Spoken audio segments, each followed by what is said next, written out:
حضرت اسماء بنت ابی بکر رضی اللہ تعالیٰ عنہ، یہ اسماء کون تھی بلا؟ یہ عائشہ رضی اللہ عنہ کی بہن ہے، ابو بکر صدیق کی بیٹی ہیں۔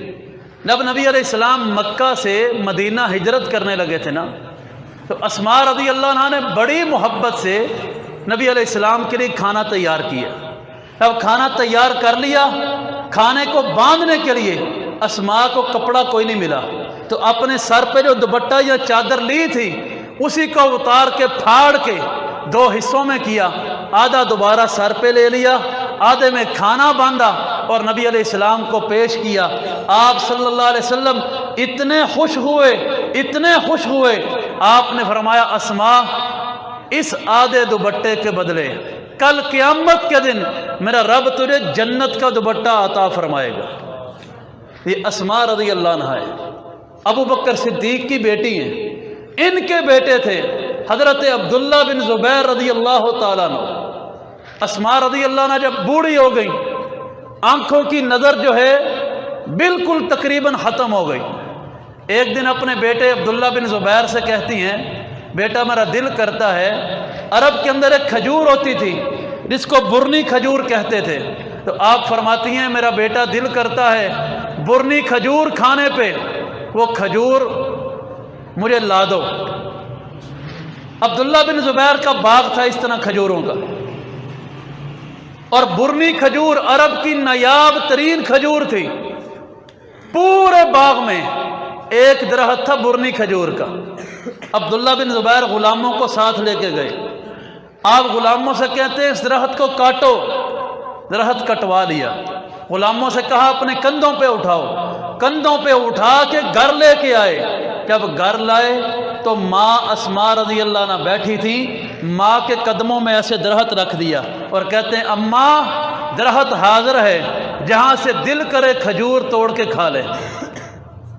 تو غلام نے کہا کہ آپ نے ماں کو کھجوریں کھلانی تھیں، خود ہی توڑ کے لے آتے، آپ نے پورا درخت ہی کٹوا دیا۔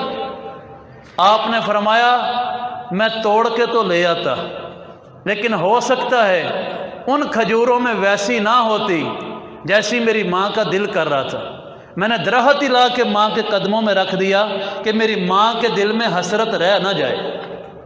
ساری عمر میرے بھائیوں، ساری عمر، آج یہاں ماں پہلے بچے کو کھلاتی ہے، بچے کا چھوڑا ہوا خود کھاتی ہے، اور عبداللہ بن زبیر کی حالت یہ تھی ساری عمر آپ نے ماں کے سامنے، ماں کے برتن میں ماں کے ساتھ بیٹھ کے کھایا، لیکن جب تک ماں کھاتی رہتی تھی عبداللہ بن زبیر نہیں کھاتے تھے، ماں جب چھوڑ دیتی تب کھاتے تھے۔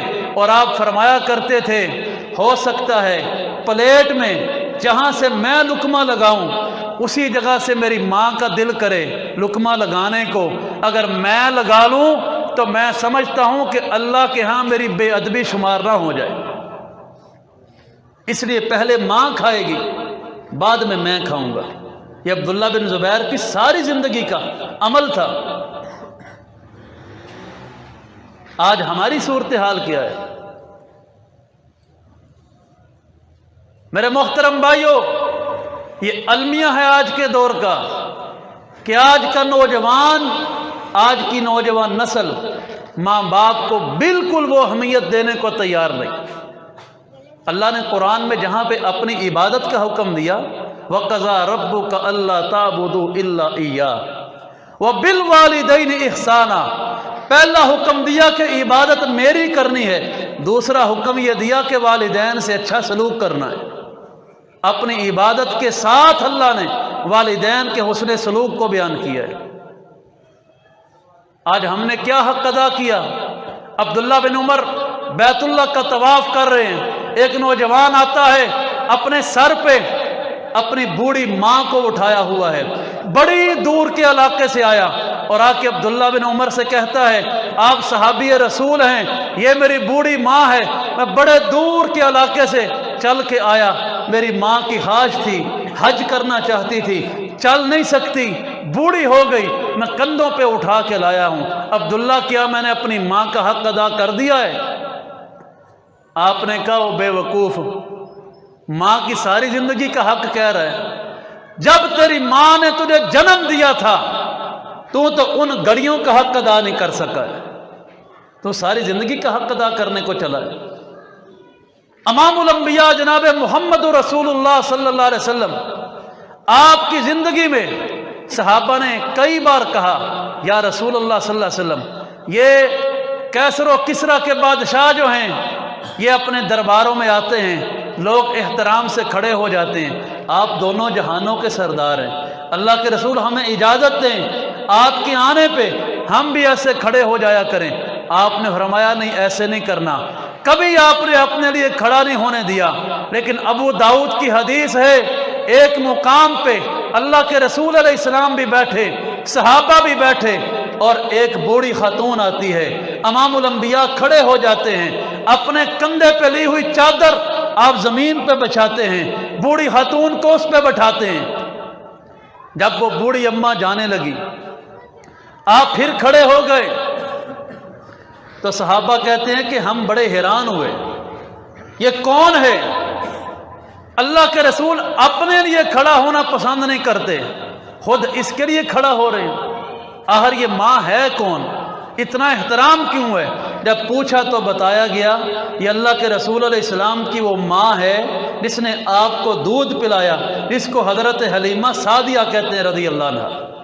سکی ماں نہیں، وہ ماں تو آمنہ فوت ہو چکی تھی، دودھ پلانے والی ماں حلیمہ سعدیہ سامنے آئے، امام الانبیاء کھڑے ہو جائے۔ اور یہاں پہ سکی ماں کے لیے کبھی بیٹا اس طرح احترام نہیں کرتا ہے۔ اور میرے محترم بھائیوں، امام الانبیاء صلی اللہ علیہ وسلم کا منبر جو ہے، آج لوگ مسجد نبوی میں جاتے ہیں، اور مسجد نبوی میں وہ جو منبر سے حضور علیہ السلام کے گھر تک کا جو فاصلہ ہے، آپ نے فرمایا تھا ما بین بیتی و منبری روضۃ من ریاض الجنہ، میرے منبر سے لے کے میری بیویوں کے حجروں تک کی جو جگہ ہے، اللہ نے ساری دنیا میں جنت بنا دی ہے، ساری جنت بنا دی۔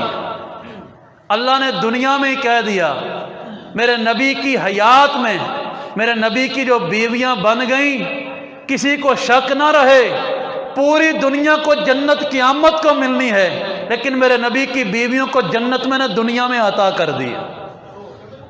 کوئی عائشہ پہ کوئی سوچ نہ سکے، کوئی حفصہ پہ انگلی نہ اٹھا سکے، یہ تو دنیا میں جنت کی مہمان ہے، آگے اللہ کتنے کو انعام دے گا یہ تو اللہ کو معلوم ہے۔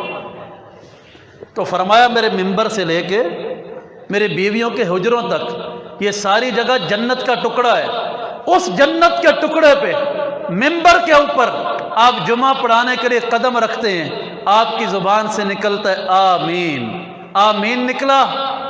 صحابہ نے بعد میں پوچھا یا رسول اللہ صلی اللہ علیہ وسلم، آج آمین آپ کی زبان سے نکلا، کبھی پہلے ایسا نہیں ہوا۔ آپ نے کہا ابھی فرشتوں کے سردار سید الملائکہ جبرائیل تشریف لائے تھے، اور جبریل نے آ کے 3 دعائیں کی، 3 دعائیں۔ جبریل دعا کرتے گئے، میں محمد آمین کہتا گیا۔ جبریل نے 3 دعائیں کی، یا اللہ جس کی زندگی میں رمضان کا مہینہ آئے اور وہ بخشوا نہ سکے، یا اللہ اسے اپنی رحمت سے محروم کر دے۔ دعا جبریل کر رہے ہیں اور آمین میرے نبی کہہ رہے ہیں۔ ہمارا رمضان سڑکوں پہ کرکٹ کھیل کے گزرتا ہے۔ دوسری دعا یہ کی جس کی زندگی میں والدین ماں اور باپ دونوں ہوں یا دونوں میں سے ایک زندہ ہو اور وہ خدمت کر کے جنت نہ لے سکے، اللہ اسے اپنی رحمت سے محروم کر دے۔ آپ نے پھر آمین کہا۔ تیسری دعا یہ کی جس کے پاس آپ صلی اللہ علیہ وسلم کا نام لیا جائے اور وہ درود پاک یعنی صلی اللہ علیہ وسلم نہ پڑھے، یا اللہ اسے اپنی رحمت سے محروم کر دے۔ میرے نبی نے پھر آمین کہا۔ اور بھائیو ایمانداری سے بتائیے گا، جس دعا کو کرنے والے جبریل ہوں، آمین کہنے والے میرے نبی ہوں، اس دعا کی قبولیت میں شک ہے کوئی شک نہیں۔ اب آخری 1-2 باتیں کر کے بات کو مکمل کرتا ہوں۔ حضور علیہ السلام کے دور میں ایک شخص تھا یمن کے اندر،